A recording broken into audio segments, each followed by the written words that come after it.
The final war of One Piece isn't just coming, it's already begun. And the craziest part, every major force in the world is converging. But out of all the monsters and legends still alive, which one will shape the end of the story? Today, I've compiled the most important characters in the endgame of One Piece. Starting with the most shocking promotion in One Piece history, Buggy the Clown is now a Yonko. The same guy who got destroyed by Pre-Gear Luffy is sitting at the same table as the strongest pirates alive. After Wano ended, the world government literally made Buggy one of the 4 emperors. Not as a joke, this actually happened. Cross Guild put his face on wanted posters, and suddenly, the entire world thinks Buggy commands Mihawk and Crocodile. But here's the insane part. Buggy might actually matter in the final war, judging from the fact that this guy has supernatural luck. I mean, he accidentally joined the Pirate King's crew. He accidentally found the Devil Fruit. He accidentally became a warlord. And now he's accidentally ruling an emperor-level organization. When the final war explodes, don't underestimate the clown. Cross Guild has serious firepower. Plus, Buggy always ends up in the perfect place at the perfect time. The final battle needs chaos, and nobody creates chaos like Buggy the Star Clown. But what about the man who might actually win everything? Marshall D. Teach. We just learned something that changes the entire story. Blackbeard isn't some random pirate who got lucky. He's the son of Roxy Xebec. Think about what that means. 40 years ago, Xebec tried to become king of the world. He nearly destroyed the Celestial Dragons. Now his son wants to finish what daddy started. But unlike Xebec, Blackbeard has a plan that's actually working. This monster collected 2 devil fruits without dying. He can control darkness and earthquakes. He's building an army of devil fruit users. He's hunting the strongest powers in the world. And now he even has Seraphim clones working for him. While Luffy fights for freedom and the world government fights for control, Blackbeard is playing a different game entirely. He's letting everyone else destroy each other. Then he'll sweep in and take everything that's left. In the final war, Teach won't be just another villain. He'll be the final boss. The one person who could actually stop Luffy from becoming Pirate King. But everything changed when Luffy awakened Gear 5. He didn't just get stronger, he became Joy Boy Reborn. The legendary warrior the world government tried to erase from history for 800 years. As we all know, the Nika fruit can literally reshape reality. Luffy turned the ground into rubber. He made his heartbeat sound like drums of liberation. He fought off a cartoon character come to life. This isn't just a power-up. It's a complete transformation into something the elders fear more than anything. But Gear 5 is just the beginning. Luffy now has allies everywhere. The Straw Hat Grand Fleet, the Samurai of Wano, the Mink Tribe, Revolutionary Army connections, even former enemies who believe in his dream. The final war isn't about Luffy becoming Pirate King anymore. It's about Joy Boy keeping his 800-year-old promise. The promise to free the world from the Celestial Dragon's tyranny. And with the power of Nika, Luffy finally has the strength to do it. When this war begins, every person Luffy has ever saved will fight beside him, because they're not following a pirate captain,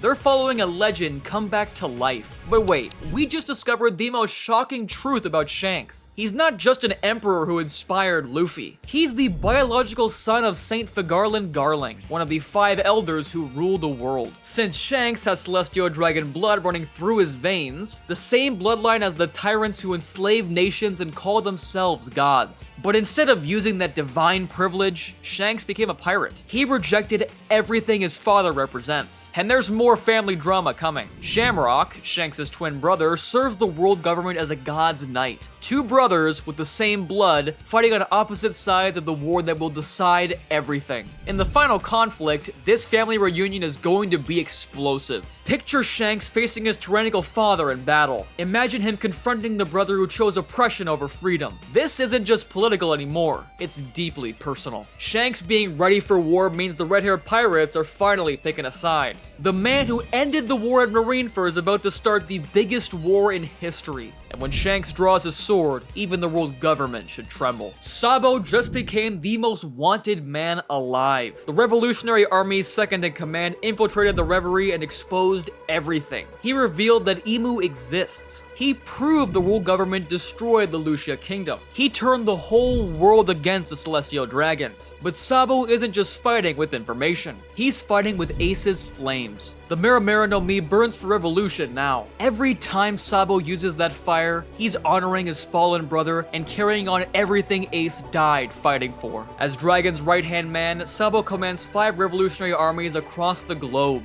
He's coordinating the biggest rebellion in 800 years. He's the bridge between Luffy's pirates and his father's revolutionaries. And Sabo is the key to making sure the good guys unite instead of destroying each other. When the flames of revolution meet the flames of freedom, the Celestial Dragon's world will burn to ash. And Sabo will hold the torch that lights it all on fire. But here's the most heartbreaking betrayal in One Piece history. Kuzan, the former Admiral Aokiji, is now a Titanic captain serving under Blackbeard. The lazy Justice Marine became a servant of chaos and darkness. After losing the 10-day battle to Akainu for Fleet Admiral, Aokiji walked away from everything he believed in. He joined the Blackbeard pirates. He turned his back on decades of Marine service. He chose the enemy. The breaking point came on Hachinosu Island. Aokiji fought his former mentor, Garp, the Marine hero who trained him, believed in him, and treated him like family. And Aokiji stabbed him through the chest with a blade of ice. That moment shattered hearts worldwide. But it's also revealed how far the former admiral has fallen. Or maybe it's all part of a deeper plan. Some believe Aokiji is playing the long game, waiting for the perfect moment to betray Blackbeard. Either way, Aokiji in the final war is terrifying. He can freeze entire oceans. He can trap armies in glaciers. He knows every marine strategy and weakness. His ice powers rival any admiral's strength. Whether he's truly evil or secretly heroic, Aokiji's choices in the final battle will decide who lives and who dies. The man who once protected justice might be the key to destroying it, or saving it. Now, from ice-cold betrayal to blood-burning hatred, Saint Garling just claimed the most powerful position in the world government. He's the newest member of the 5 Elders, carrying the terrifying title, Warrior God of Science and Defense. But this promotion came with blood on his hands. Garling replaced Saint Saturn after Imu personally executed the old Elder for letting Luffy escape. That's the price of failure in this new world order.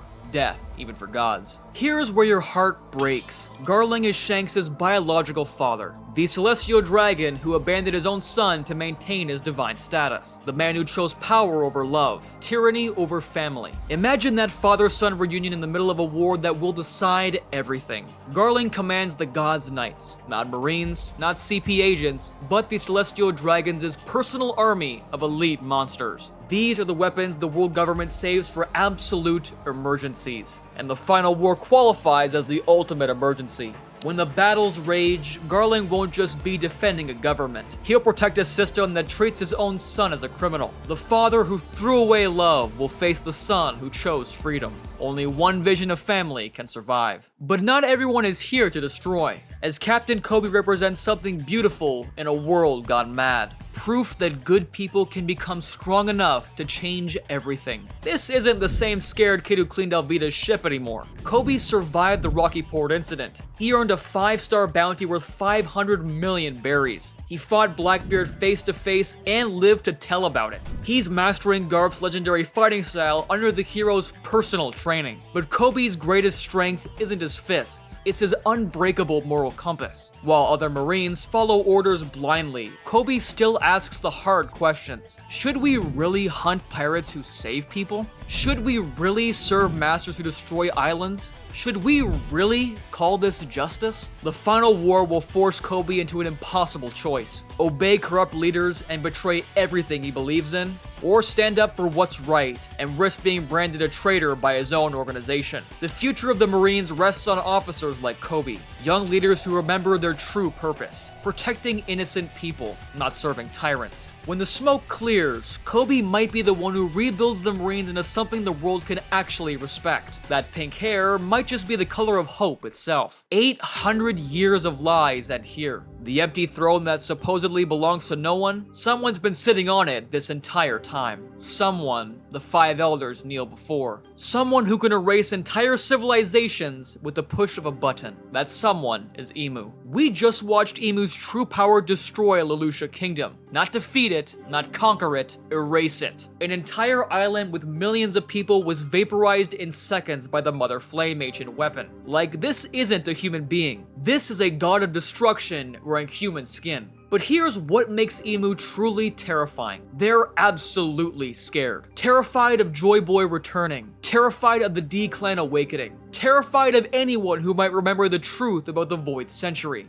That fear drives them to commit genocide rather than risk losing control. Every alliance forming against the world government, every battle fought, every sacrifice being made. It's all building toward one ultimate confrontation. Luffy the Joy Boy versus Emu the Shadow Tyrant. 800 years of stolen history versus the promise of a free future. When these two forces finally collide, the world itself will crack, reality will bend, and only one vision of tomorrow will survive the chaos. But here is where things get interesting, from the ultimate tyrant to the ultimate rebel. Monkey D. Dragon, Supreme Commander of the Revolutionary Army and quite possibly the most dangerous man breathing. He's not just Luffy's father, he's the father of revolution itself. For decades, Dragon played the longest game imaginable. While everyone else fought small battles, he built a global rebellion from absolutely nothing. He infiltrated kingdoms, he inspired uprisings, he turned the world government's own people against them, and now the payoff is here. Dragon doesn't just lead armies, he commands nature himself. He summons hurricanes that sink entire fleets. He calls down lightning that splits mountains. He brings storms that make admirals run for cover. When Dragon declares war, even the weather fights beside him. And for the beautiful irony, Dragon spent years building a revolution to free the world. Then his own son became Joy Boy. The legendary warrior prophesies to do exactly that. The father who fights for freedom raised the son who embodies it. In the final war, Dragon won't fight for territory or for treasure. He'll be tearing down 8 centuries of oppression, so his boy can inherit a world worth being Pirate King of.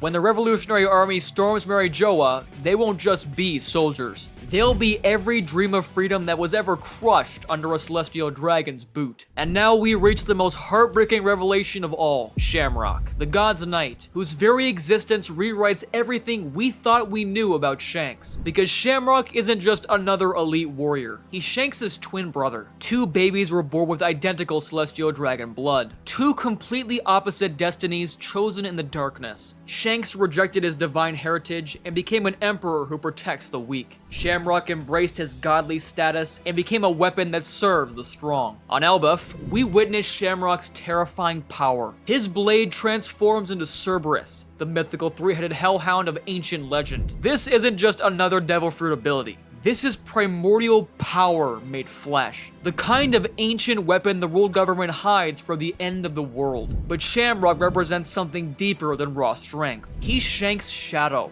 The dark reflection of what the red-haired emperor could have become if he'd chosen power over principles. Hatred over love, tyranny over freedom. When these twin brothers finally face each other, across a battlefield soaked in blood, it won't just be a duel between siblings. It'll be a question that defines the very soul of the world. Does birth determine destiny, or do we forge our own fate through the choices we make?